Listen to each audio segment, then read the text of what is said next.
अब मुझे ये बता दीजिए आप कि भाई दोनों तरफ का नैरेटिव है, वो कह रहे हैं मंगलसूत्र बेच देंगे, और एक नैरेटिव ये है दूसरी तरफ का कि हम जितनी आबादी उतना हक दे देंगे, हम सारी संपत्तियों को पहले रीवैल्यूएट करेंगे और रीडिस्ट्रीब्यूशन होगा।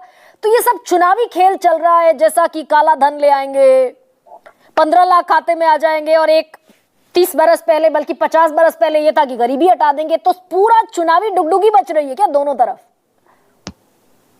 देखिए, जब चुनावी माहौल है तो चुनावी डुगडुगी तो बजेगी, उसमें आपको और हमको ज्यादा दिमाग लगाने की जरूरत नहीं, और जबरदस्ती इन स्टेटमेंट्स के ऊपर बहस करने का कोई मतलब भी नहीं।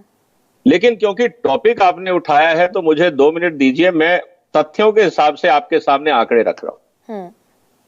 भारत का एक संविधान है, उसके अंदर एक आर्टिकल 19 है जो आपको देता है राइट टू फ्रीडम, और मैं 2 लाइनें पढ़ रहा हूं हमारे दर्शकों के लिए।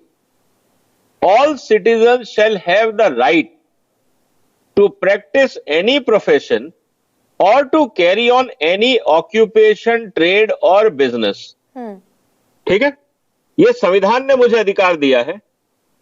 अब मैं आपके सामने 2-3 उदाहरण रख रहा हूं हमारे देश की जनता को समझने के लिए। धीरू भाई अंबानी नाम के एक व्यक्ति थे जो पेट्रोल पंप पे काम किया करते थे,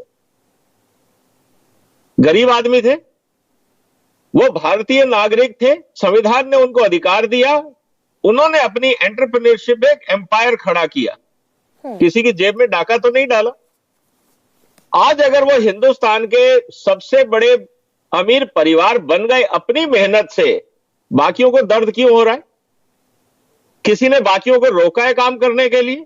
पहला सवाल। करसन भाई पटेल, निरमा के मालिक, लोअर मिडिल क्लास का इंसान एक अपनी मेहनत से एम्पायर खड़ा करता है, बाकियों को दर्द क्यों हो रहा है? नारायण मूर्ति, मिडिल क्लास का इंसान अपने टैलेंट से एक आईटी कंपनी खड़ी करता है, पूरी दुनिया में भारत से सॉफ्टवेयर एक्सपोर्ट करता है, कमाई करता है, एक अमीर आदमी बनता है। राहुल गांधी या सबको दर्द क्यों हो रहा है भैया कि क्यों प्रॉपर्टी है उनके पास? सचिन तेंदुलकर, एक मिनट, दूसरा, एक मिनट, अगर 1% रिच बेल्ट के लोगों के पास 40%। गरिमा जी, मैंने कहा था ना, आप मेरे को टाइम दीजिए। गरिमा जी देखिए, बीच में रोकते हैं तो आप पूरी बात पूरी नहीं, इसलिए कर रही हूँ आपको, आप बाद में करिएगा ना, मेरी बात पूरी होने दो। 50% उसके बारे में भी तो सोचना, अगर उसके पास। अरे भाई वो अलग बात है, देखिए मिक्स मत करिए, मैं वही कह रहा हूँ, बात पूरी होने दो ना, गलत कॉन्टेक्स्ट में गलत क्वेश्चन मत करिए। सचिन तेंदुलकर एक लोअर मिडिल क्लास की फैमिली से बच्चा निकलता है, अपनी मेहनत से स्पोर्ट्समैन बनता है और एक वेल्दी सिटीजन बनता है। क्यों दर्द होता है किसी को?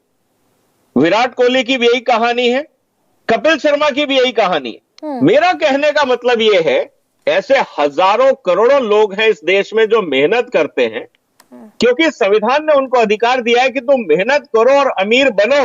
तो आप ये कह रहे हैं विजय सरदाना, आप ये कह रहे हैं कि वो किसान जो खेत में मेहनत करता है, वो जो आम आदमी 12 घंटे खटता है, वो मेहनत नहीं करता। आपके बातों से मुझे जो समझ में आया वो ये, और मैं जिस आर्थिक असमानता की बात कर रही हूँ वो तो दत्तात्रेय होसबोले कह रहे हैं। संघ के नंबर 2 व्यक्ति दत्तात्रेय होसबोले कह रहे हैं कि देश में आर्थिक असमानता बेतहाशा बढ़ी है, and which is a topic which is a subject of concern. Madam, मेरा कहना बहुत सिंपल है। हाँ। जिसको जो ऐतराज है अपना जताए, संविधान ने सबको बराबर अधिकार दिए, मुझे भी दिए, आपको भी दिए, दत्ता जी को भी दिए, पैनलिस्ट को भी दिए, सबको दिए। सवाल इस बात का है, आप किसकी वेल्थ डिस्ट्रीब्यूट करेंगे और क्यों करेंगे? किसी से छीनी है इन लोगों ने वेल्थ? पहला सवाल। ठीक है। दूसरा मुद्दा यह है कि हर आदमी ने अपनी क्षमता के हिसाब से पढ़ाई करी, मेहनत करी, दिन रात काले किए, आगे बढ़े।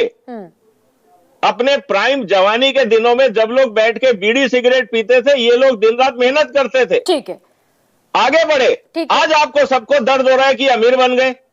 अरे भाई, आप लोग भी क्षमता विकसित करिए ना। आप ये बोलिए कि हमें एजुकेशन दो, हमें स्किल सेंटर दो, हम भी आगे बढ़ना चाहते हैं, वो तो आप नहीं दे रहे। नहीं तो सामाजिक न्याय की बात हो रही है ना, छीन के देंगे। सामाजिक न्याय की